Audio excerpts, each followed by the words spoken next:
Hey, welcome to the Football Boot Hour this week. There is no James. James is on vacation and his internet is horrible.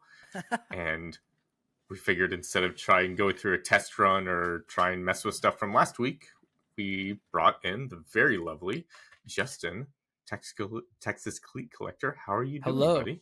I'm doing so well, man. Thank you so much for having me. Yeah, you're welcome. Thank you for being here. For sure. There is some lot of stuff going on this week as per usual. Yes. But first, what have you been wearing this week? Dude, I have been wearing, per usual, the The Kings, Roteros. of course. Yeah. You know me.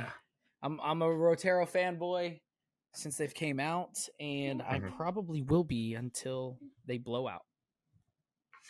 What do you have a correct insole in there? I do. I use the let me pull it out. Hold on. This is one of the two. So I have two replacement soles, but I use the high arch Nice. grip insole. Yeah. Yeah, I really like these. And honestly, even though I've had pretty bad luck with a certain grip sock company that will remain nameless, they work phenomenally with these insoles. I will say that. What about you, man? What have you been? What have you? I've been wearing the Messi. Oh, So I forgot you got those in. Yeah, dude, they're super comfy. They're so nice. This upper's so nice. It's still dirty from the pitch we played on. Yeah. Was how do you compare them to the purple one for starters? The purple one I feel like has better lockdown. Okay. Just slightly. But I did notice that like the bubbling out that happens here in this section doesn't happen to me on the Messi. I know it's happened to other people, but for me, for some reason, it doesn't happen to me on these. Ooh. I didn't have that issue at all. So, I don't know. I'm kind of ambivalent about the burrito tongue. I mean, it just is what it is. But the upper's so nice, man. Yeah, dude. So Hybrid Touch 1.0 was a phenomenal technology that I wish they would have continued with. Yeah, absolutely. Yeah, they I don't know why they just didn't make that the upper of the F50. I mean, that's an easy win. Sure, they've got tech to sell, but still. They could have just said, we're just going to do them all with the Hybrid Touch 1.0 upper, and then boom. Oh, yeah. Especially because they were throwing it back to the F50, you know, and like, why not bring that original technology back with the name? But yeah, seriously, they could have done that, but oh well. It's what it is. Okay, so nice. What new releases this week. There is quite a few. There's a lot. As per usual. I'm trying to jog my brain, man. I'm running on so little sleep right now. No, you're good, man. I mean, you kind of talked about a lot of them in the last episode because it was mainly colorway updates for everybody. Yeah, we've had a few new releases. We had that Puma women's pack. Oh yes. Yeah. I'm a fan. What do you think of those? Yeah, that looks really cool. Yeah.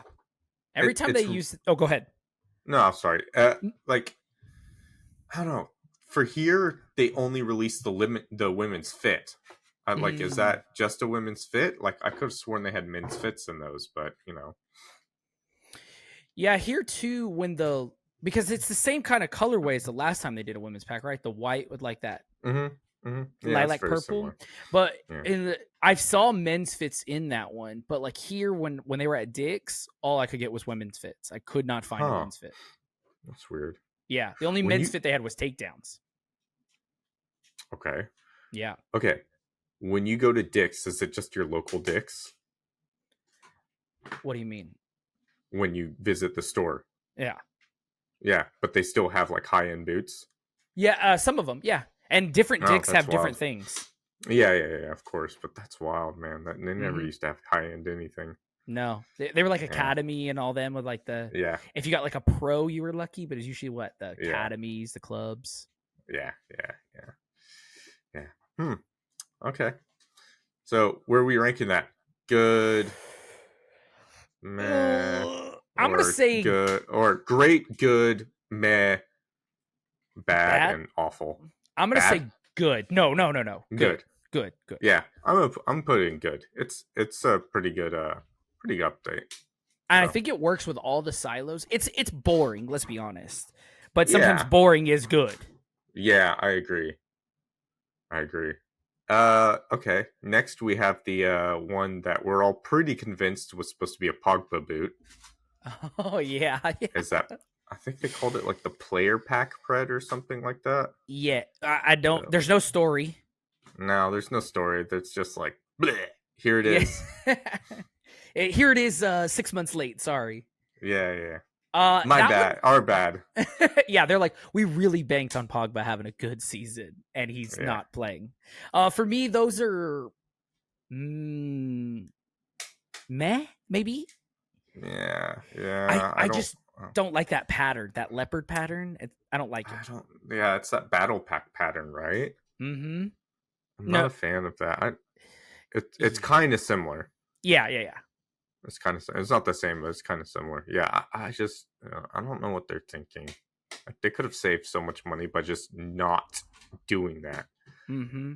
But I guess they were farther enough along in production or in gestation when they just said, let's just do it and see what happens. And I think that one is only in the regular tongue elite, right? There's no laceless and there's no FT. Mm-hmm. Yeah, and I don't even think, is there takedowns? I don't think so. There's no takedowns here. I haven't seen a takedown. The boot. Yeah. Which makes it even weirder. That's just so odd. And there's no kids. Even an elite kid there. I haven't seen that. Yeah. Oh, that's weird. Bless you. Okay, speaking of Battle Pack, because that's the next one that I think we should talk about. I want to know your thoughts before I say anything about that new, what is that, reimagining pack? Is that what they call it? Oh, just something like that. Oh god. Why, Jesus? I mean, I guess, one, they can't be all winners. Two, I mean, hats off for trying, maybe? I don't know. I don't. It's just, I think it's awful. That F50 colorway, they slightly reversed it, having a blue base instead of having a pink base. Mm-hmm. But that F50 colorway did not sell back in the day. Almost nobody ordered it. It had to be marked down. And even then, it had to be marked down further to even get any traction whatsoever. Yeah, so it was a big Real Madrid pack. And that's the thing. I remember Marcelo wearing it. I remember James wearing it, I think. But that's because they had those pink jerseys. But I don't, outside of that core memory, I don't remember anyone wanting that pack or that colorway. I don't. It's so bizarre, and it's a whole pack now, and it's like, And I've seen the pred. I'm not impressed with I think the pred looks cheap. Personally, yeah, it does. I think it looks cheap. And then I've seen like mock-ups of the Copa, but I haven't seen a Copa, and nobody's promoting the Copa. Yeah, they've really sent that boot out to die. Tell me how you really feel. Oh.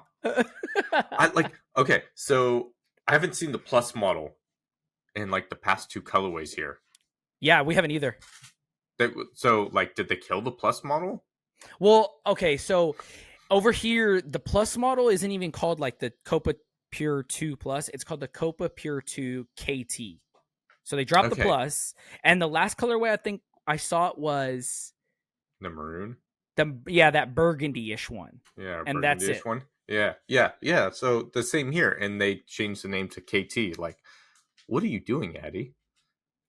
Like, I don't know. I don't know what that boot is anymore. I don't know what it's supposed to be, who it's supposed to be for. You know, they're updating the Gloro, they're updating the Icon. Those three boots are kind of synonymous with each other, and they all kind of occupy the same space for me. So I don't know what Adidas is doing. And not, add to the fact that you have the Copa Mundial, which still sells, by the way. Why does the Copa Pure exist? Like, I mean, y'all said on a previous episode of the Bootcast, like, just make a leather Predator. Put that in line. Yeah. Let's do a leather F50. Put that in line. That'll satisfy the high-end leather boot. Then you don't need a third option. Yeah, well, yeah, exactly. And I said, like, the Copa Icon to me is and the Copa Glory are kind of like poor man's versions of the Tony Cruz boot. And so it's just like you have the Tony Cruz again. You have all these 4 boots that all use almost the same. 3 out of 4 use the same sole plate. 2 of them have the same calfskin upper. So it's like I don't know what this is, because you're not gonna peel. Like, be realistic. We're older, okay? We both know that we're in our 30s. Yeah. Neither of us want a pink and blue cotton candy Copa. You know what I mean? If you're gonna do a Copa line, it basically needs to be white and black and maybe a gold here and there. Yep. That's it. That's all it's going to sell. Maybe an all blue or an all red is like the riskiest you should go. Yes. They're boring boots. They need to have boring colors.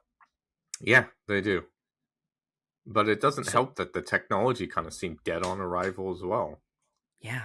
It seems like a very half-assed boot. Yeah, it does. You know what I mean? Especially compared to the first gen Copa Pure. Yeah. Which I like. Yeah. I like that first gen Copa Pure. It was not bad. It wasn't my cup of tea, but it wasn't bad. Yeah. It's like this one is just okay. The 0.1 model and the current one seems decent, but like they fixed the heel. But like the heel going forward, everything else just seems old. Bless you. Yes. Maybe that's the best way. I think you just worded it great. This gen of Copa Pure is in the wrong generation of where Adidas should be.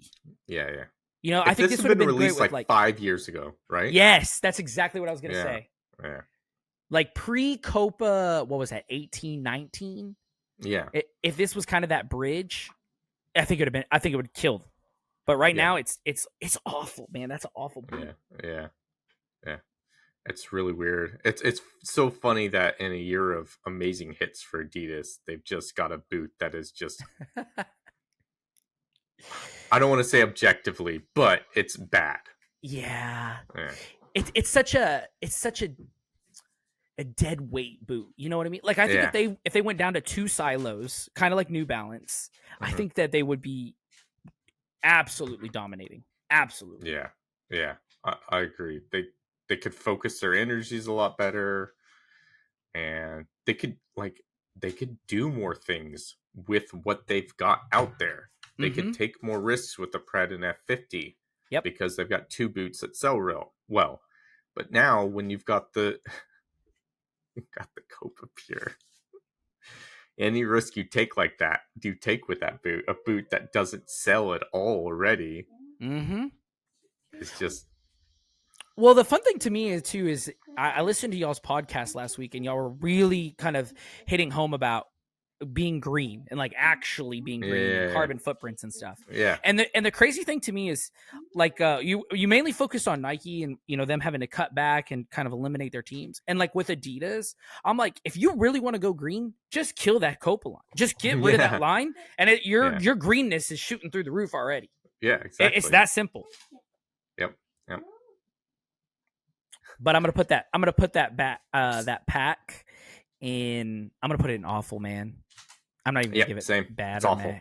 It's awful. It's awful. Sorry, James. Sorry, Footloose. I know you guys semi like those. Yeah. Awful. You're not here this week, so we can bash it. Yeah, exactly. Okay. Moving on. We do also have that new Under Armour Magnetico 4 Pro. Yeah. So it looks like what they did with the boot is they added a rim of reinforcement around closer to the sole plate, and then kept the other material that I don't know. Noah's got a great explanation for it. The oxatic? Yes, that material. The boots themselves, though, it's absolutely destroyed the look of the boot. It looks horrendous. Weird. It looks weird. And that colorway, flesh pink with neon yellow, is very odd. Like a very odd combo. It's so I will say this.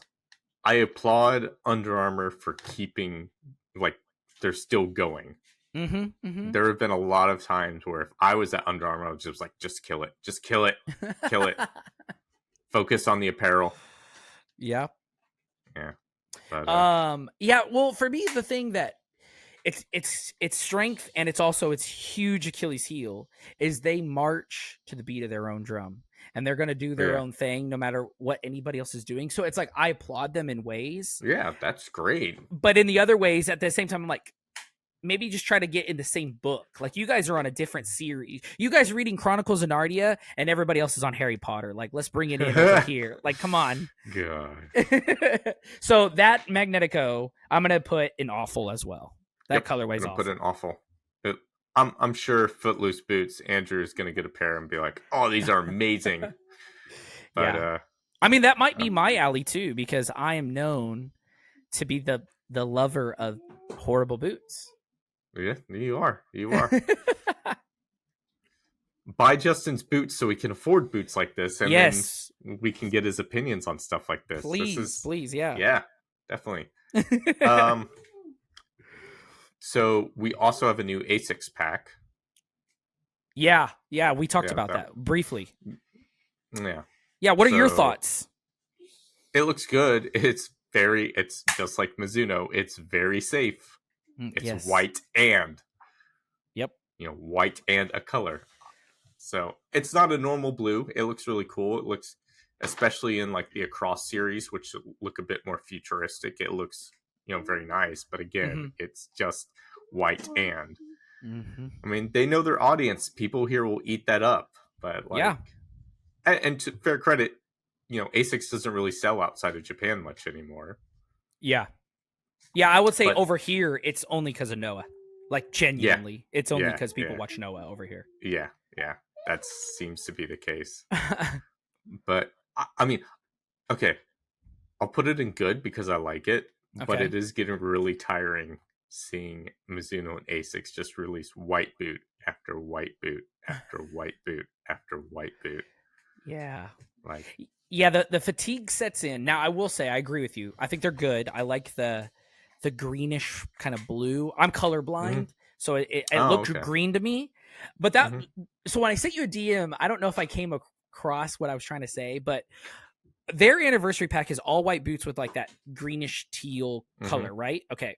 So when I was messaging you, I was talking about Nike doing their anniversary boot, and they use like that greenish teal / white. So I was wondering, do you think there's any correlation, or is there something going on in the Japanese market that I don't know? That's why they picked that color. In the Japanese market, but maybe that was like a classic colorway from years back. But okay, so here's the thing. Like I told you over DM, it's like every single boot this generation is under that moniker of 25th anniversary, which, by the way, I messed up on the podcast a few weeks ago. The DS Lite name was introduced in 99, which is why it's its 25th anniversary. Okay. Maths, I know, right? Yeah, it's hard. And so this is just another pack that's just part of that. All these boots are just because they're all DS Lite something. Yeah, they're all part of the anniversary. So it's not an anniversary pack. It's just everything's called DS Lite. Yeah, it's an homage to the name. Okay, so here's another question for you. So when you guys were talking, and I think it was on the episode with Noah, you were saying that the Japanese ASICS boots have different names than the Australian ASICS boots. So which ones don't really cross over, or like which ones? Because he had like a Lethal Testimonial, and you didn't say that one. No, the Lethal Testimonial is no longer available in Japan. It was years ago, but not anymore. So the Lethal name is just for Australia now. Oh, okay. Yeah. Was there a reason that they discontinued it in Japan? Or they just... I'm guessing sales weren't great. We had the Lethal Testimonial in the States for a while, actually, and the DS Lite both. But then ASICS was like, "Oh, we're not selling much." And it's like, well, you don't advertise. Nobody knows you exist for boots. So I didn't know about them till I think it was Iniesta went over there. Yeah, and by then they stopped selling in the States. Yeah. Yeah, pretty much. So I agree with you. All right, what else do we have? Are there any more releases? Selling and ended selling before they started selling and ended selling before I even they started selling like midway through my journey working at a retail store, and they stopped before I even stopped working retail. So Very small window, Dude. like 3 years. That's like you gotta know to know kind of things, right? Yeah. The running sales rep for Okay. independent stores had come in and was like, I have soccer shoes to show y'all. And we are like, okay, what can you tell us about them? And he's like, I actually don't know anything about soccer or soccer shoes. I was like, cool. I'll do my own Word. digging. Yeah. Yeah, They yeah, yeah. sold well, but nobody knew they existed. So, Yeah, I yeah. will say that some of my buddies who I've kind of put onto Noah and other like some of our other friends, you know, Mhm. because I'm the boot head in my little Yeah. group of dad bods, and everybody who has switched into Asics absolutely loves them, like Yeah. everyone, Hmm. and they're cheaper. I mean, even with shipping, you can get them here Yeah. for like $180 on eBay, which is Yeah. very Yeah. affordable. Yeah. Seriously. I like the boots aren't made in Japan, so they're on like cheaper anyways. So Asics already has a one up over Mizuno in a way because they wouldn't have to charge made in Japan premium prices. They just Oh, okay. don't do it. Yeah. They have so much. I've said this several times before. They have the most potential of any brand in the Japanese market. I think. Really? Yeah. Who No. does Mizuno have like kind of the stranglehold on the market in Japan? No, it's split between Asics and Mizuno. Mizuno has slightly stronger Okay. presence in the market, but Asics is very much there. Okay. Yeah. Okay, cool. Cuz yeah, your demographics and your market are wildly different than what we have over here. And Oh especially in yeah. Texas, it's even way more different. Yeah. Texas is always going to be Texas, man. Yeah, dude. Eh. Okay, cool. So good for those Asics. Good. Good. Okay, Safe cool. and good. Safe and good. Yeah. Give us something new, but admittedly they do look good. Yeah. Good. Okay. So main topic of the week. I kind of wanted to get your take on the kind of the current speed boot market.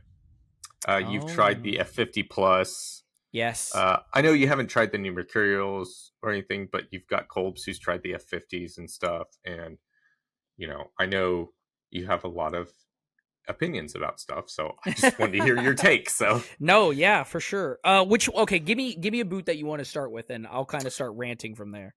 we'll start with the newest one. We'll start the new Mercurial. Okay, so I am okay. Hold on, let me. I was massively, massively, massively intrigued by this Mercurial because Mm-hmm. I was late to the party with the GX. I kind of was like halty, where I didn't really care for it, and then I waited, and then I grew to absolutely love it. And then the GX2 Mm-hmm. came out, and I'm like, this is perfect. Like, it's one layer. It looks cool to me. Like, the grip knit seems a little bit better, and that boot does not fit me at all. I absolutely hated it. I gave it away for free. Like a brand new pair, I just gave away. I was like, I hate these that much. Get Like, this out of my sight. yeah, exactly. And so when I heard that the Mercurial had grip knit, I was like, okay, yes, like it's gonna be slimmer. It'll fit me. Mm-hmm. I'm excited. And then some scathing blog posts came out, and I have now I'm cautiously, I would say, maybe pessimistic about it, and that's kind of where I'm at with that boot. Yeah, I think both Noah and James will have far more positive takes on it than I am. Mm-hmm. I am pretty. It's so weird. I need to find a balance. I'm way too nice at times, and other times I'm probably too harsh. Yeah. I don't know. Expectation is a horrible thing though at times. So I completely agree. And the thing that I always try to take too between, especially with your honesty, either like you said, being very polite or a little bit brutal, is I know that it's going to be like that's how you genuinely feel, and that's how it works for your foot. And then on the reverse, it's kind of how Noah is. So I kind of know, like I kind of just know to take in between what y'all say. Which I think is healthy, and I think that's smart. But I will say, knowing how you like your boots and knowing how I like my boots, I feel like we're very similar. Besides the heel thing, you have a weird heel, bro. You have a weird heel. How do I have a weird? It just looks normal shaped. I don't get it. So I'm kind of more like I need to try this on before I order it because I'm worried that I'll hate it. Yeah, it's just such a weird. I still have my pair. Please buy these. Yeah, it's just a bizarre boot in a lot of ways for me. Like, you've got such a premium upper, a premium sole plate, and then it's let down for me by cheapness everywhere else. Yeah. I don't know. I think you could end up really liking these. I do probably recommend you try the AG if you're going to get a pair. Okay. Yeah. Uh, Especially in Texas, like Yeah. on those fields we play on in Texas. I don't think this is going to be this ain't going to be fun. No. I feel like stud pressure is going to be real. Oh, it's so weird. So like I had stud pressure on this stud right here. Okay. Like right on the towards the back of the ball of my foot, and then I got some stud pressure from the stud. And that's where you Oh. can, and because they're sitting so far out, like towards the very edge of the sole plate, as opposed to sitting slightly in, the air zoom unit doesn't really fully cover that. I mean, like it can't by Yeah. design. So like I could feel it when I was running. I could feel it like popping on my Okay. feet, and then once the pop wore in, like once it compressed, I could feel the outside of the studs pushing on my feet pretty hard. Yeah. See, that sounds The cheap. Yeah, the AG plate has more studs, so I feel like you get a better, better distribution of stud pressure. Okay. So I guess my question's for you because you've worn it. So yeah, you're perfect to ask. Is what are your thoughts on the air zoom unit? I want to know your genuine thoughts. It's okay. It is genuinely a cool idea.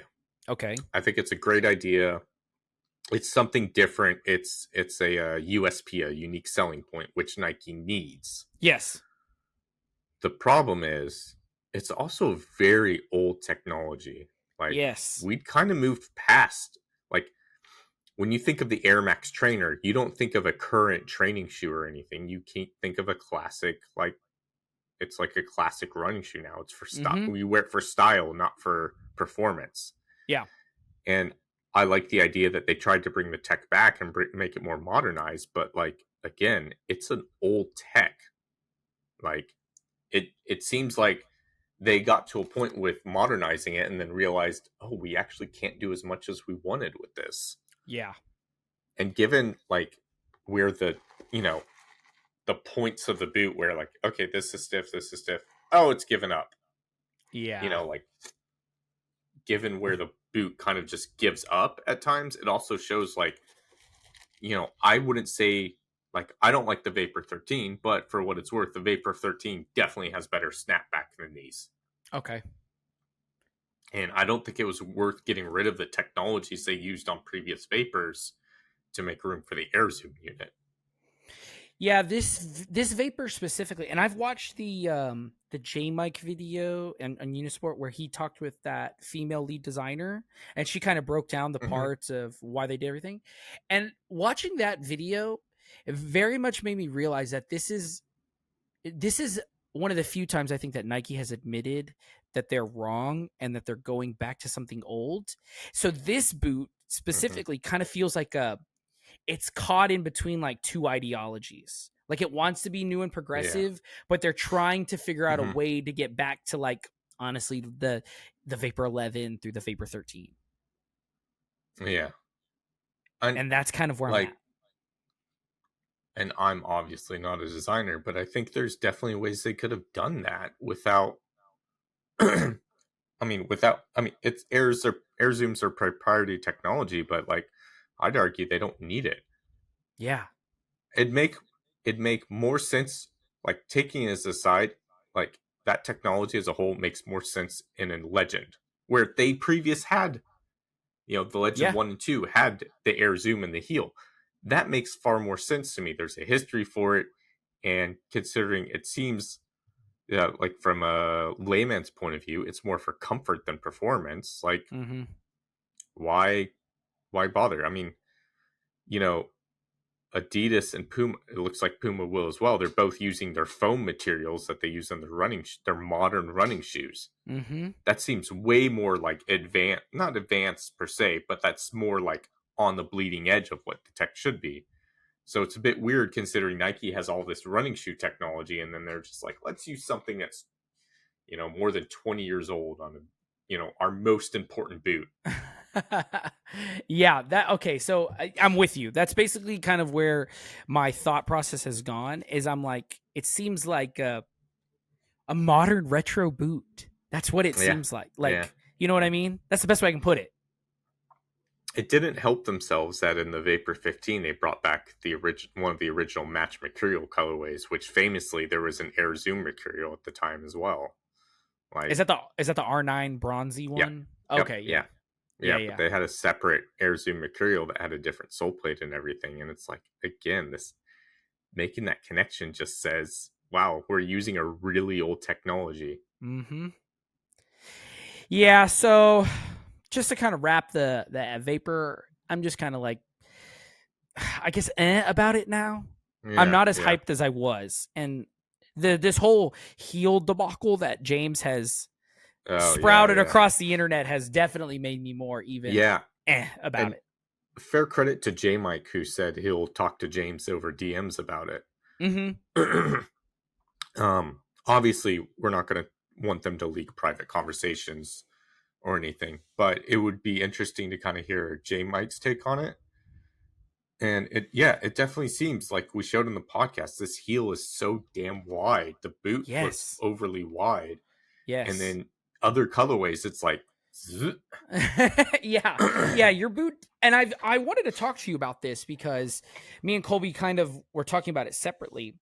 What are your thoughts and feelings towards these like limited edition prototype kind of early releases being so different from the general releases? Because like the purple chameleon is vastly different. Yeah. I need to get a pair of the regular F50 and just to compare the upper. Yeah. Because that's where it's really different. Like, okay, I'm not against them doing these early releases and stuff, but you cannot make the boot so radically different from the other release. So, like, for the F50, there's a good argument to be made that because the upper is so radically different, like, you should definitely compare the two. At the same time, and I can understand where people are coming from, like the Vapor, I need to try a different Vapor and stuff, blah, blah, blah. But at the same time, for both Adidas and Nike, they have to put their best foot forward with their, early release or whatever. Adidas did that and Nike did not. Yes, I agree. And so in a way, I don't want to review other boots. Like, it being worse is it's weird. The other F50 colorways being worse is more of a reason for me to try and bring those in than the Vapors being better. Because the Vapors being better says Nike knows it messed up. And they've made changes. Yeah. And it seems like literally days after they started producing the prototype Vapor. But it's just, I don't know, man.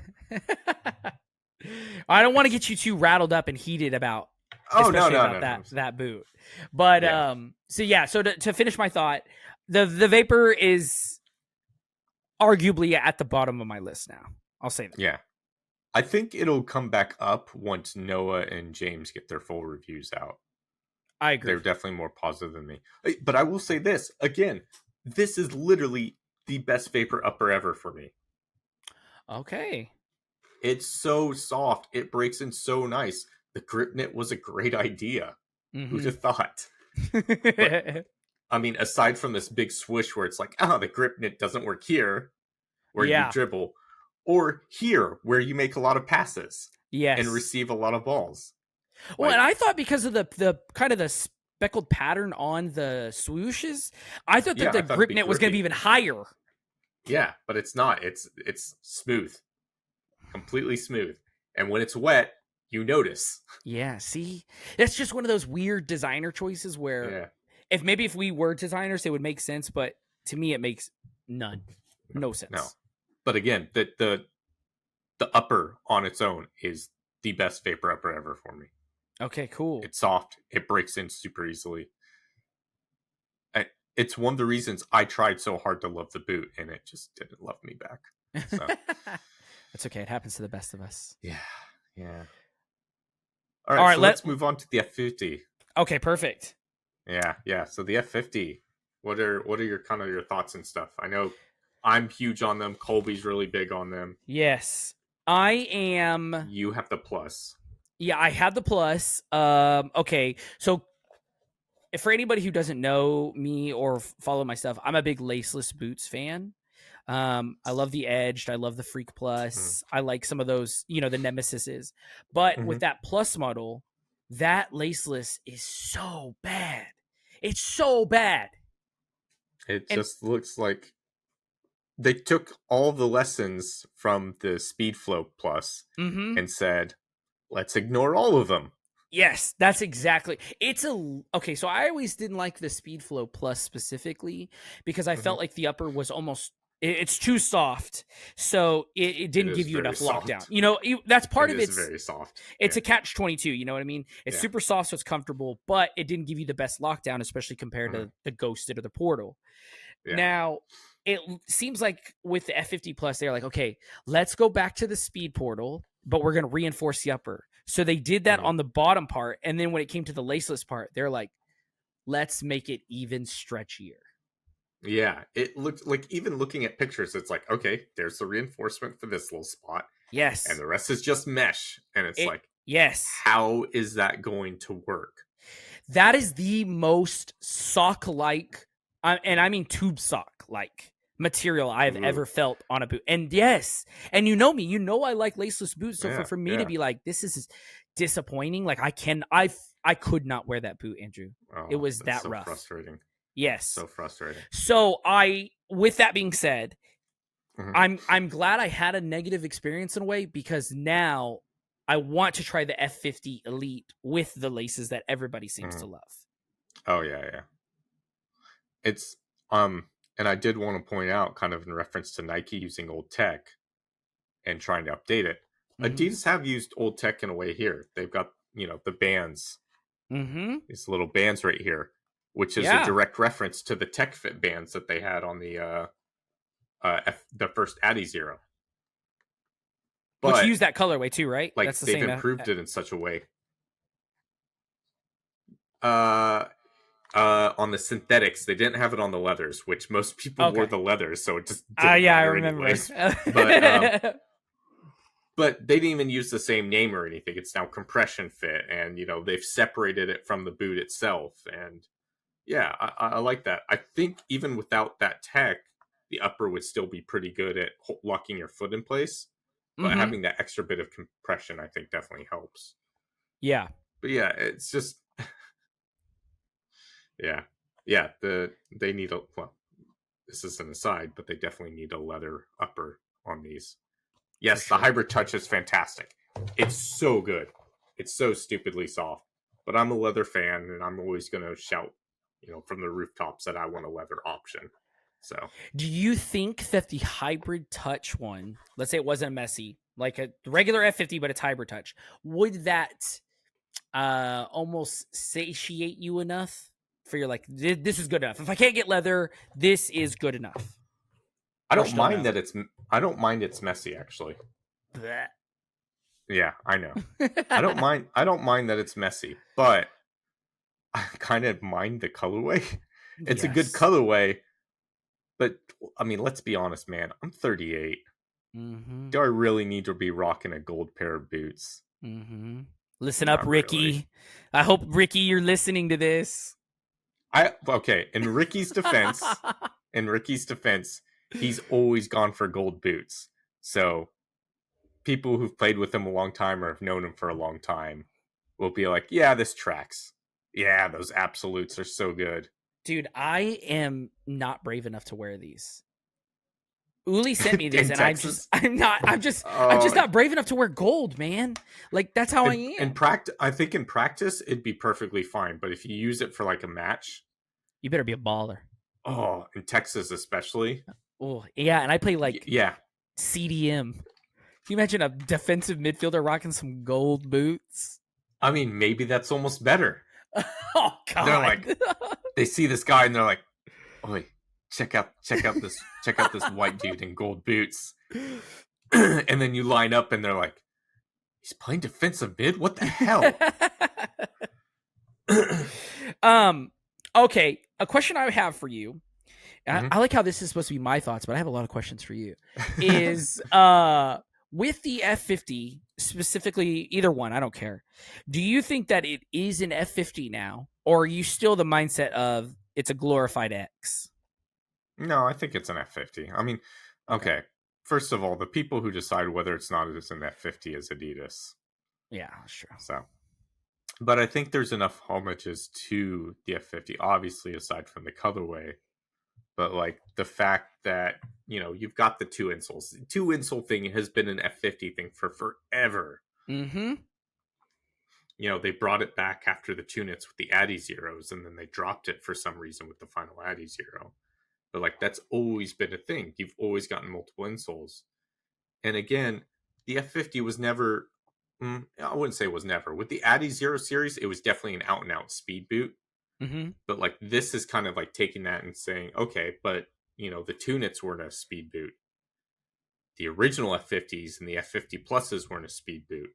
And it's kind of taken both of those, so it's like it's speed boot esque, but it's like it's different. They've added bits and pieces to where people like Colby can enjoy the boot. If this was full blades, I doubt Colby would go near it. He wouldn't touch it. Yeah, exactly. And the fact that you still get great grip with this, but it's also like feels more agile, I'd argue is very F50. Yeah.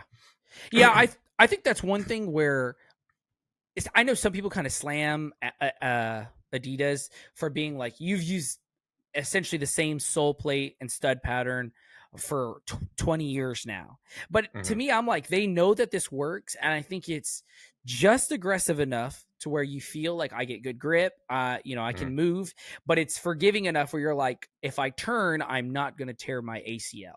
Yeah. And that's a huge one for me, especially because a lot of people, in spite of the fact that they make AG options, people will wear the FG on AG. This happens. There are people wearing this new Vapor on AG. That's just how it is. Yeah. That's how it's always been for years. Yep.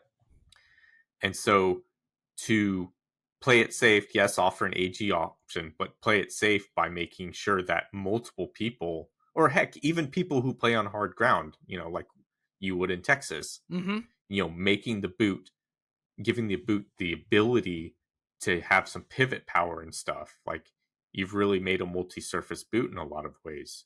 Yeah. You haven't just decided this is an out and out speed boot. It's more, to borrow Jason from Boot Hype's phrase, it's closer to a people's speed boot in a lot of ways. Yeah. Now the fit doesn't fit everybody's foot like people's speed boot should. But like there's a lot of little things like the sole plate. Well, it's a big thing, but things like the sole plate that makes it lots of other people able to wear the boot. Yeah. Yeah. People like Colby who want to have more of a safer stud layout. Yeah.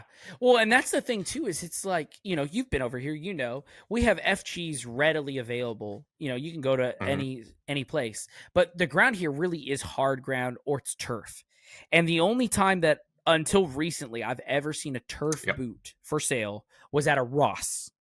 I have never seen a store carry an AG boot ever. Like a high-end turf boot. Yeah, you might get like a TF or a takedown, a club, but that's it. The highest you'll get is a Mundial team, if you're lucky to find those. Yeah. So, yeah, it's so weird, and the problem is, I've said this before. You would bring high-end AG boots in, and they would just sit there. Now the market's changed. I'd argue you've got a better chance of selling high-end AG boots. But a lot of companies, especially smaller companies, are worried that they're going to bring in a high-end AG boot and nobody will pick it over the F50. And so you've just got basically a dead boot on the wall. Like, cool, you have the option, but we're not going to make money out of this unless we mark it down. Yeah, it's one of those, they're in the conundrum where it's one of those, if you know, you know. You know what I mean? People like you, me, our friends, we're like, oh, that is a safer option. I play a lot on turf. I would prefer to have that. But again, like as dumb as it is, I know people who play with SG boots on turf because they found them, they could get them. Like a lot of people just are not educated and they don't care. They don't know all that. So I get it. But yeah, I also see from a business end, like, how do we tell somebody you need to get realistically both of these?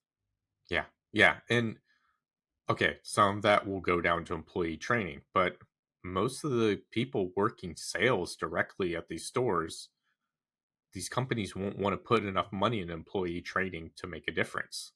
Yeah. So it puts the onus back on the brands, but the brands don't want to overly focus on AG because the FGs are their bread and butter. So it'd take a culture change, which costs too much money for it to happen. And you and I both know that big companies, when it comes to money and doing what's right for the customer, they're going to go for the money every time. Always. That's capitalism 101 right there. Yeah, capitalism, baby. Okay, let's move on to the next one, which is Puma. Have you tried either version yet? I haven't. I was hoping to sell the Vapor and bring in the Puma Carbon. Okay, so you want the Carbon. Okay, so tell me, I want to hear your thoughts between the Carbon and the regular and why you lean towards the Carbon. No, I'm just leaning towards the Carbon because it's crazy, and I think Puma should be rewarded for being absolutely nuts. Yeah, that's fair. But I feel like the regular one will be the go-to. I told James before, and I said on this podcast, I would love to have the funds to bring in the Carbon, the firm ground, the hard ground, and maybe the artificial ground, and have like one big piece on it. But that's like $1,000. Yeah. On boots for maybe one article. A good article that would help a lot of people, but like, I literally can't do it unless I'm able to sell tons of boots. And cut back. But and then I have to resell to fund my blog. So how many people realistically are going to buy some Puma boots? Yeah, I think also the hard part is because I agree with you. I think that the Carbon is like wicked awesome in theory and everything, but it's just like, even if you let's say you came in to that funds and you buy it, like realistically, how many people are that interested in Puma boots and then not only that, but how many people want that comparison? Yeah, that's true. The comparison, I think it's one of those things, like, not a lot of people want that comparison, but I'd be more appreciated after it's done. Yes. After the fact. And I feel like the Carbon, especially, I'm not saying it's bad. It's a good idea from Puma. I hope they did it super limited though, because like not a lot of people are going to buy those. I'm just putting it out there. People are, but it will bring people's attention to Puma. So then going forward, they can start getting people more interested in the brand again, and they can point to the Carbon and say like, okay, that was an expensive investment, but over time it'll pay off. Yeah. Versus normally when you produce a boot and you want it to pay off like immediately. Yeah, I think that the Carbon, I've said it too on our podcast, is the Carbon is like one of those cool concept boots that I'm like, you actually could wear this. It's a very viable product. And I agree with you. It's kind of like what is it? What's the Vapor that's made of Carbon? Is it the SL? The Vapor SL? The Carbon SL. Okay. The Carbon SL. Yeah. So again, another one of those where like Nike went crazy. They put out this boot and everybody's like, yeah, that looks super cool. And then those sat on the shelf forever. I'm sure you remember. Like I found those deeply discounted. You're thinking of the Vapor SL. The Vapor SL. Whichever one is like all carbon fiber with a pink swoosh. Oh, you found those on a shelf? Because dude, okay. It was Soccer City in Arlington. He had a pair. This was what? Okay. 2008, 2009? Was it even that? Okay, so around that era. He had bought in a couple of those. He had them in almost every size, and they were $400. I distinctly remember that because it was the most expensive boot I ever saw. And I remember by the time he finally got rid of them, they were discounted to like $220. Okay, so you want to know a little secret about that and about Soccer City in general. And I don't want to call out people, but they didn't get those from Nike. Oh. Yeah. The Soccer Corner where I worked was a much bigger account and wasn't off for them. They didn't get those from Nike. they ordered from Pro Direct Soccer. Oh, well, however he did it. But I mean, again, and now, obviously hindsight's 2020 and yeah. Now people are like, oh, we got to have this. That's a Grail boot. Yeah, it is. Okay, so from what I remember back in the day, we're going on such a tangent, but that's anyways, okay. From what I remember back in the day, the upper was super stiff, became decently pliable after broken in, but the upper itself wore away pretty quickly. Yep. Which I like, it's not surprising, and I argue the boot wasn't really made to be worn a long time. They're here for a good time, not for a long time. Exactly. And it's kind of like the same thing, like the Puma Carbon, to bring it back. Sometimes, like, boots for me, and I've said it, it's okay for them to be a concept boot, like the Adidas 99 grams, the OG one. Absolutely don't mind that. Super cool, make it limited, but like you said, make it limited. Like, the Carbon needs to be a colorway, maybe 1-2 colorways max for me. And then I think, like you said, it would bring attention, and people are like, you know what? I can't get this freakish one that costs a whole bunch of money, but let me get the one that's still super high end that just doesn't have a carbon fiber sole plate, essentially. Yeah. And from what I've heard from people who have tested or been wearing the regular Ultra, is that its upper is softer than the Carbon. Yes. Yeah. So I've heard the Carbon is the one for looks, and the regular is the one to wear. Yeah. So we'll see. I'm still gonna try and pull this off somehow, but we'll see what happens. I believe. So they definitely they went for it. I appreciate that. Thank you, Puma. Sometimes Thank you for blowing money on something nuts. Exactly. And sometimes you swing, and sometimes you miss, and sometimes you knock it out of the park. But again, I always applaud a company for at least taking a massive risk. Yeah, and it's happening a massive risk. And I guess we can't really talk about Puma without not talking about, and we talked about last week, but it's worth bringing up again, the ones that LJ collects. One of our friends. I'm so glad you brought these up. The Puma headquarters in Germany. That boot is so cool. It's really cool. Like, if they can release that, like, it will definitely split opinion, but at the same time, that's a statement. Yeah. That's a huge statement of intent. Dude, that foam was so thick. Like, that looked so comfortable. So comfortable. Oh, I imagine it was super comfortable. I also imagine it'll probably be very bulky on the sole plate, but at the same time, like, I like that they're doing it. It's like the F50 Plus that you have. I like that they tried it. They wanted to do something different. It looks weird, sure, but they went for it. Yeah, exactly. They absolutely went for it. And I've got to, give them a round of applause. Yeah. They're trying. They've made a lot of mistakes, but they are definitely trying to fix it. Yes. I do appreciate, well, obviously they're huge companies, so they can literally burn tons of money and it doesn't matter. Oh, of course. But, I do appreciate when they're taking risks. I do appreciate when brands go for it. Yeah, for sure. So, Nike, you know what to do. Make the next Superfly insane. Just go nuts. Just be like, please. We have this technology that might break after 2 games. Should we try it? Yes, try it. Go nuts. But bring out a boot that's a one-match boot. No, oh god. What was that Puma boot that did that? The 10 game boot? It was the Evo Speed SL. Oh, have you ever put those on feet? Yes, I sold them. Oh god, dude. Yeah, you want to talk about the store.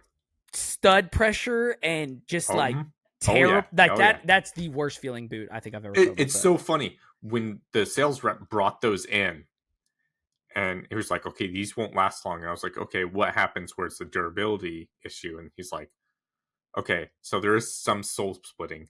But his main point was the upper just wears away.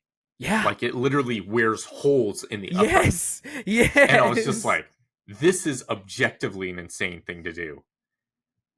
But I will say this, the leather models were excellent. Okay. They were fantastic. Again, still stud pressure there, yada, yada, yada. Yeah. But on feet, they just felt unreal. Yeah, the regular synthetic one, I've seen a couple pairs and messed around with a couple pairs, and they reminded me of like when you have jeans that you just old your jeans that just eventually start rubbing and rubbing, and it gets thinner and thinner, and eventually you get the hole. That's what that. I mean that upper just would like just rip apart. I do know a guy who wore his pair for about 2.5 years with no issues. Did he walk? And that was it. He No, didn't he get played stepped in on. games. He's our age, so he's not, Wow. going hardcore. But yeah, he sent me a picture, and this guy used to blog for Soccer Cleats 101. It's not Okay. It's not Brian. It's not the owner of the site. It's somebody else. But yeah, he was just like, I've still got mine. They're still going, and I'm like, what the hell? How? Sort of black. Did the devil offer you eternal life and you turned it down and said, no, make my boots last longer? Yeah, straight up. Because like I remember Josh put out a thing about it, and he said his lasted like a game and a half, and then he showed it, and it just blew out. Yeah, it's very similar to the V106 from back in the day. Those did the same thing. But like my pair, I had several pairs, and they each lasted like a year, and I sold them on and had no issues. See, that's but like awesome. we'd come in with someone who had a pair for like a month, and they were just like, bleh. Oh, see, that's kind of how I was with my old Vapor 9s. Like I know that the Vapor 8, Vapor 9 weren't the most durable boots, but I think I had my Vapor 9s for probably 2.5, 3 years, and the only reason I got rid of them is because my dog, who was a puppy at the time, chewed the rear studs. Aww. So you just whatever, toss them, move on. But yeah, those lasted me too, so I get it. Same. I've been trying to find a pair for you, man. I've been looking. I appreciate that. I need to sell more boots so I can buy more, but eventually. Yeah. Well, I haven't found a pair yet, so you've got time. Yes. Yeah. And lastly, we do need to touch on Mizuno. Okay. A bit. They still have the same Alpha. I don't have my pair anymore. I sold it, but they still have the Mizuno Alpha. It's going on close to 2 years. It came out in December 2022. Wow. Or like November 2022, and that boot still holds up, which is nuts considering the speed of releases and new tech these days. It is still such an amazing boot. See, that's a boot that I've heard so many positive things about, and maybe because it's not leather, I don't know what it is about that boot, but I just have no desire to even attempt to try the out. Like there's just nothing in me that makes me want to buy it or like it or anything. I don't know what it is, and I feel like I'm missing out. You are absolutely missing out. The big problem is it's the Elite model is still really, really good, but it doesn't have the same spring back as the Made in Japan model. Okay. The Made in Japan model has a carvo, like what Adler uses. Okay.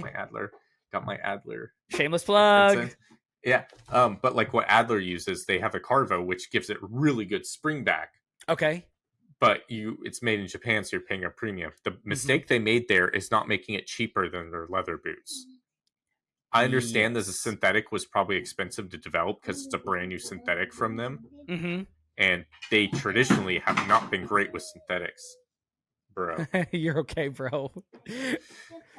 And so the synthetic, they pulled it off, but yeah, it seems like they had to put a large R&D into the synthetic itself. But the boot is amazing. It just locks your foot in place.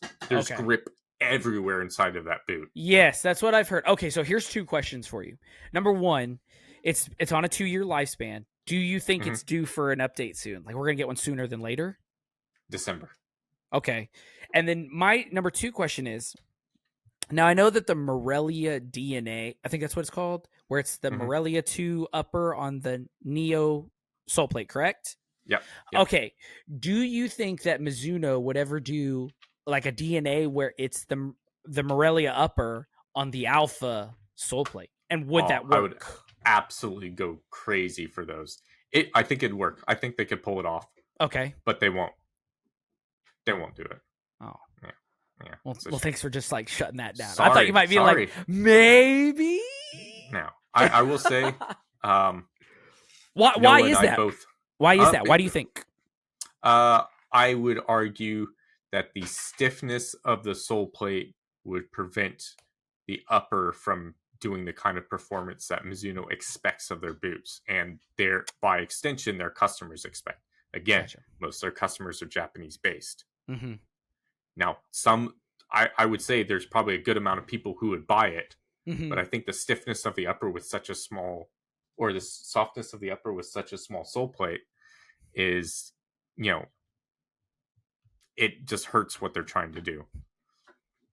What's up? Guest appearance. Another guest appearance, guys. Just for you guys. Guest appearance. That makes sense. But it's one of those like I applauded them for doing that, and I loved when Adidas did the Pred Cop X. Yeah, that was really cool. Hideous boot. Absolutely hideous. Oh, yeah, it was disgustingly ugly. But again, it's like going for it. It's like, let's go. Yeah, exactly. They went for it. I appreciate that. They should have gone for it further by actually making a non-ugly colorway. But, Yeah, I agree. And it's funny because that's the most, and that one specifically is the most Predator. It had a leather upper, rubber grip, and a really light, kind of aggressive sole plate. Yeah, it's insane. It just needed a fold over tongue, and people have gone absolutely nuts. Dude, 100. Dude, so good. Absolutely. So, yeah, Mizuno, December, I'm guessing we'll get a new Alpha. Okay. We'll see how it goes. They'll probably raise the price again, which they absolutely should not do, but, I hope that it's a substantial remodel / new one, because the Neo, is a slightly different sole plate, and that's really it. Yeah, they changed the amount of stiffness and where the stiffness is on the sole plate, and that's it. Yeah. So, okay, they're doing what Toyota did in like the 60s and 70s here, which is called Kaizen, which is like Japanese for making gradual updates. Okay. And so they just make gradual updates over time to all of their boots, and that's always been kind of their thing. Okay. Hey, buddy. What's up, bro? So, yeah, they're going to go that route. I would love for them to just be like, hell with it. Let's go nuts. But yeah, knowing Mizuno, they're not going to do that. Well, I agree, but like at the same time, I feel like they had that thought, like, hell, let's just throw it at the wall with the Alpha. So yeah, with the Alpha itself, they definitely did. So part of me is maybe they're being like, let's be a little adventurous, like a little. We're not going to rip the whole Band-Aid off, but we're going to slow peel it.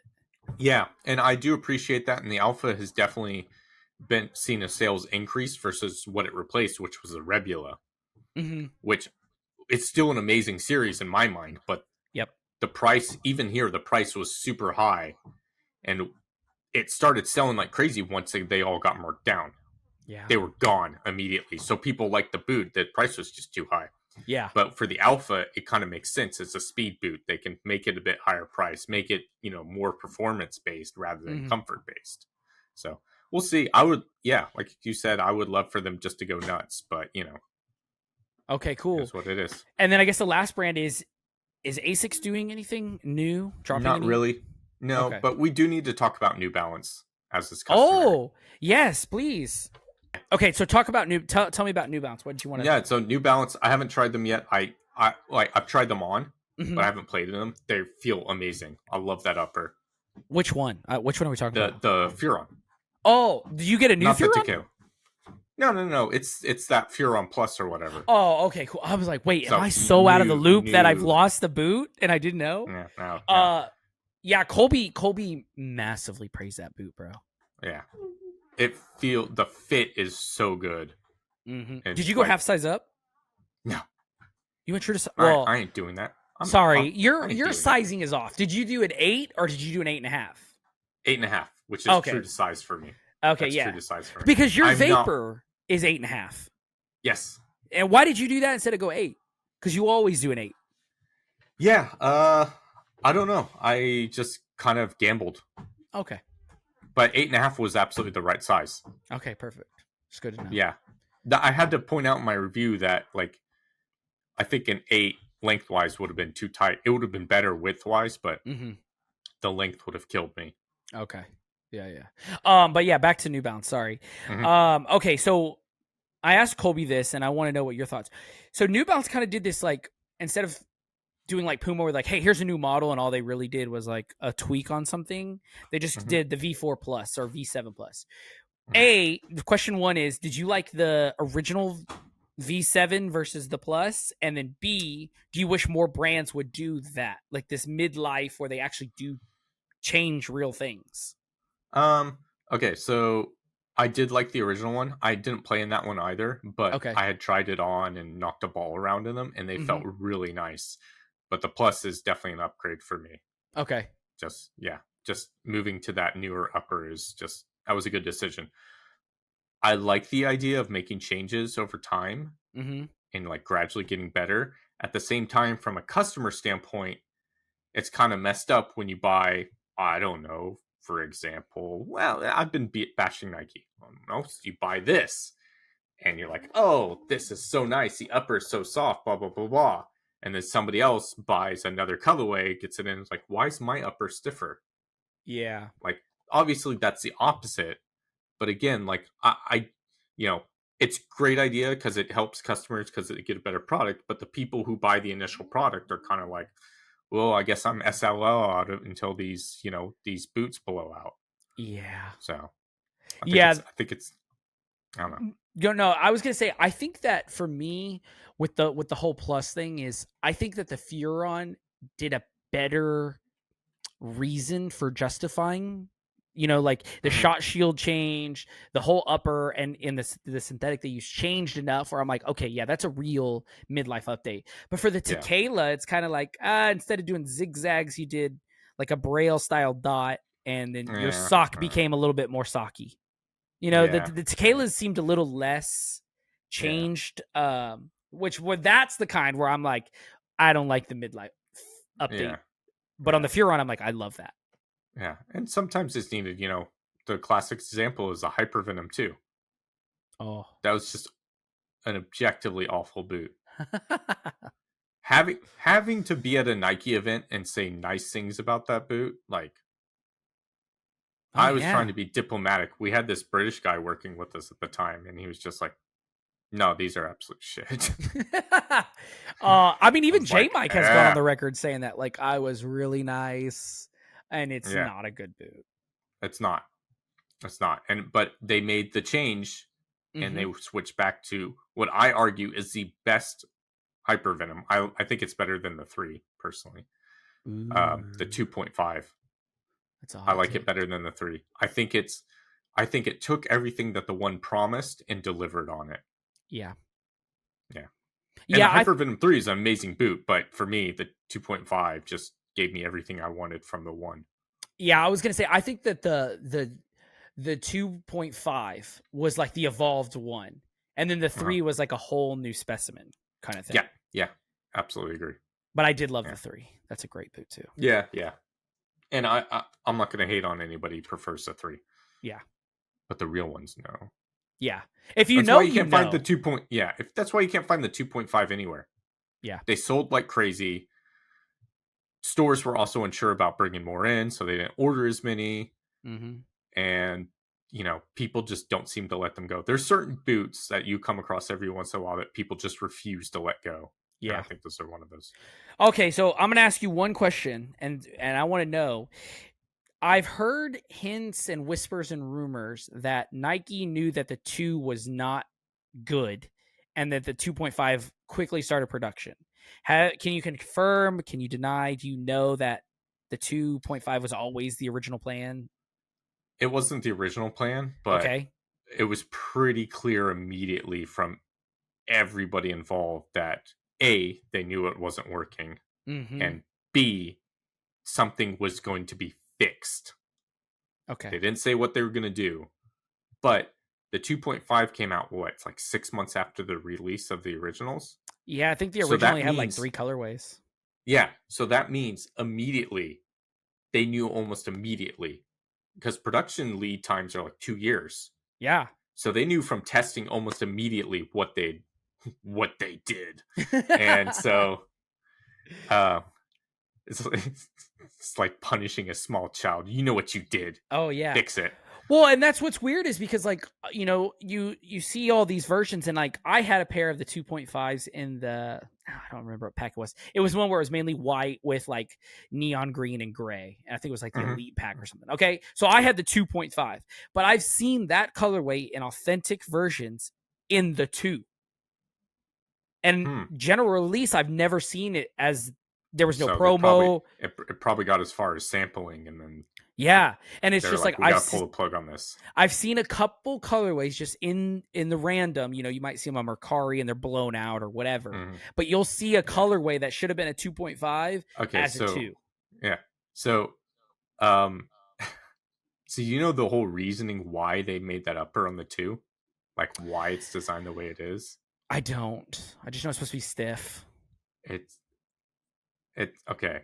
So it's got all these marks. We're way off of speed boot, but who cares? That's okay. That's okay. It's got all these marks on it, like the dashes and everything. Like they're supposed to be flex zones. Yeah. And what they did is they spray painted a sock and had people run around in them.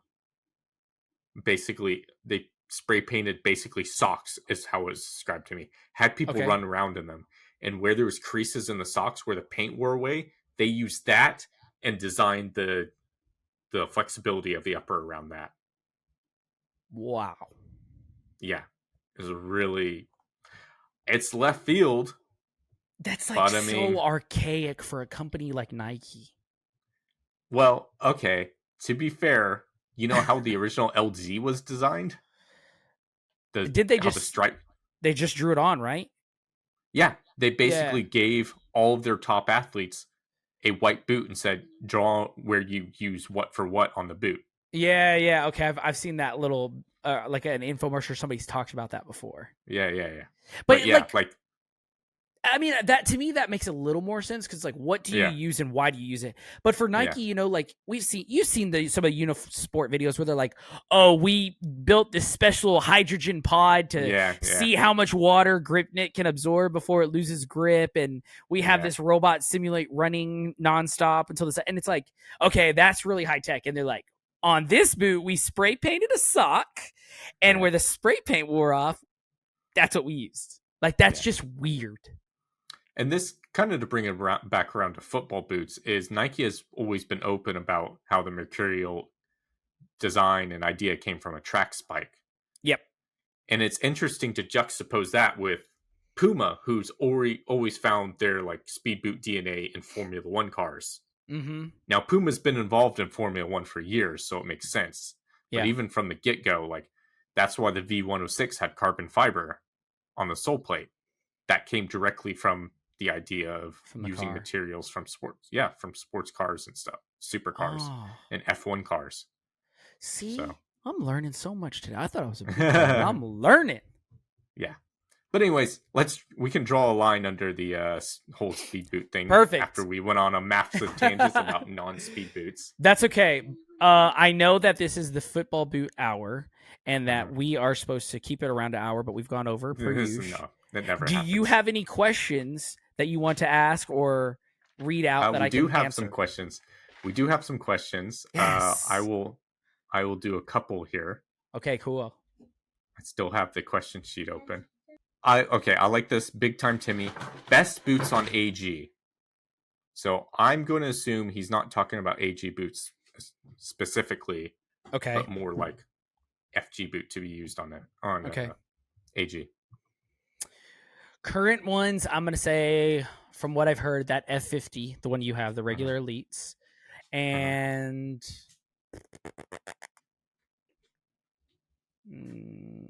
that maybe the Tiempo. Yeah, Tiempo's a good shout, I think. That's readily available. Yeah, that's one of those boots that I don't think needs an AG plate. Yeah, I agree. I've seen the in person. I saw the Emerald pack and the AG and the regular, and that was the first time I saw them in hand. And I would say they're like 70% the exact same. Yeah. I don't think you need to go. They needed to go crazy. I like the fact that they still did it, but I'd argue there's some adjustments they could have made even to the FG to make it to where the AG was completely unnecessary. For sure. All right.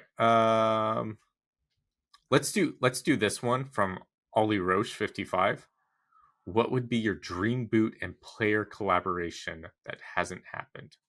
Oh, you go first so I can think about this. I was gonna say the same thing to you. For me, I would just love to see a top player, like world class level player, in like something like a Mizuno or like even wilder, maybe Asics. Like in their prime? In their prime. Ooh, just I would love to see like, you know, I would love to see like someone like Yamal like tear up his Addy contract, which will never happen, and be like, I'm gonna wear the Mizuno Alpha, just to see like kind of what. Not because it'd be cool just to see something different, but I would love to see like the shockwaves that sent around the industry. Yeah. Oh, that's a good shout. Yeah.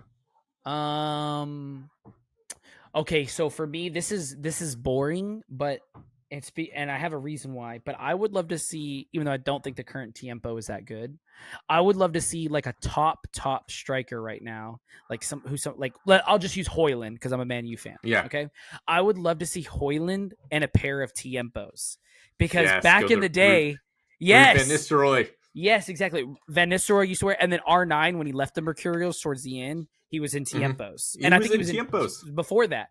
So I would love to see the Tiempo that's like the defender's boot and kind of boring become the striker's boot again. I would absolutely love it. I think I remember the Ronaldo one especially because they did like a whole thing for like his final Brazil game, and they handed him a pair of the Tiempo 4 Elites with the carbon fiber sole plate, and he's like, "Oh, we've made the Tiempo lighter now," and he's like, "Now you do this?" And it's like, I get the feeling he probably wanted to wear the Tiempo for most of his career, and they just wouldn't let him. Yeah, I think that's why the original R9s, the Brazil ones that everybody loves, I think those are the synthetic. But if you look at his later colorways, they became a lot of black leather looking, and I think they're just probably masked Tiempos. Yeah, he absolutely had masked Tiempos. I think for training, if not for games. Yeah, for sure. Yeah. So, yeah, that's a good one. Let's do one more. And I think we should kind of call it because we're almost at an hour and a half. Over. I thought I was going to keep it under an hour, man. I'm sorry. No. I like this. This is a good juxtaposition. From Chris Undil. Okay. Worst player boot combo. Ooh. What is a player that you think like immediately, like, why are you wearing those? Okay, so the one for me, it's boring, but when I saw Fernando Torres after he left Nike, he wore Adidas and he wore the Ace and then he switched into the X and it was the 16 leather. I remember it. And it was so wrong. It was so wrong. Yeah. That's an amazing shout. It's just like, oh, the Ace is like our version of the T90. No, it's not. You know that's a lie. Yeah. Especially after the Predator died. Like, if he was, like, wearing the Power Swerve, I'd have been like, okay, this is very T90, Laser 4, Laser 3-ish. But the Ace 16.1 leather, Yeah. Dude. That is not a Torres boot. That is such like a... That's okay. You're fine. It just kills the vibes. Just give me yours so you can get out of here because you're busy. Oh, I'm not busy. I'm just dealing with a ruffian. Okay, for me, I'm going to make a very bold claim. I think Modric in the Vapor is weird. I know he's worn the Vapor for forever. Okay. He hasn't. That's the thing. He's worn the Vapor his entire career, which is fine. But I always found that a bit weird. Oh, you mean like him wearing like a speed boot, basically? Yeah. He's an antithesis of a Vapor player. He's not fat. Like, I know people could point out to keepers wearing Vapors. That's also weird. But like the way Modric plays and the type of player he is does not line up with anything the Vapor works for. Now, I would argue because he's worn it so long, he's definitely synonymous with that boot. Yeah. But I was always like, why isn't he in, like, he would be like the perfect person for, like, I don't know, the original Hyper Venoms would have been a good one. Like, they tried it with Ibra and that obviously didn't work out. Yeah, but that was like 2 games. yeah, the CTR makes way more sense. So are you saying that in a way you think that boots by position might be a real thing? No, I'm not saying that. I'm saying for this specific player at this one time. I had to wrap it up with that, man. That sounded very boots by position argument. It does. It does. In a way, maybe it's down to that, but you know, I mean, yeah. Okay, maybe part of it's that, but yeah, I think I always find it more not by position, but like how you play. You can absolutely be like a defensive mid and wear vapors. Mm-hmm. You know, Conte always wore the X. The X, yeah. Conte for France, and he even wore the X in this Euros. Yeah, I did notice the 19. And like, okay, he's not an X player, but like his play style, like needing agility, getting from places to here to there, that makes sense.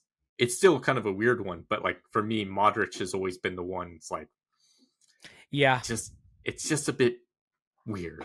Yeah, this is last one I'll say that it because of what you just explained, but one that always I'm like that's odd to me is Harry Maguire and the Puma Ultras. And Varane actually in the Puma Ultras, both of them. Why are they wearing the Ultra? Is there a greater mark against what they've done with the future than having defenders wear their speed boot and not just like if it was someone like, let's say Lisandro Martinez was in Puma, he would make sense for the Ultra. It just matches with the kind of player he is. Okay, he's not like a fast player or anything, but it makes sense to me. Okay, like on a conceptual level. But having two massive, like lumbering defenders wear your speed boot is objectively hilarious to me. And then this is one last note that I want you to think of because I know we're about to sign off.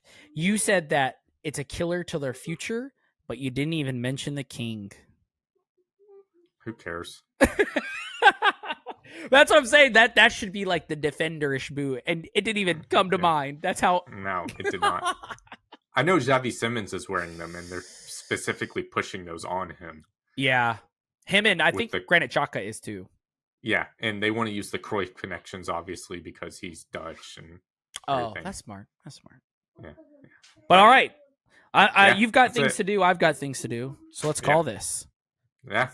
Thanks for joining us. Much appreciated. This all over the place live or not live that didn't happen. This is podcast. Sorry. We'll figure out the live for next week. For sure. Hopefully. Thank you so much for having me. Yeah. Thank you for being here. Please tell everybody where they can find you. You can find me at Texas Cleat Collector on Instagram, TikTok, and now YouTube. Nice. Yeah. You recently did the F50 Plus video. I very much like that. It was very well done. Thank you very much. Time permitting, I would love to see more from you. Thank you. I will try. And like you, I have small children running around constantly. Yeah. Yep. It is a blessing. We love them. We love them. Could do no wrongs. Never. You can find me at Lockhart Boot Blog on Instagram, and Lockhart Boot Blog is my blog.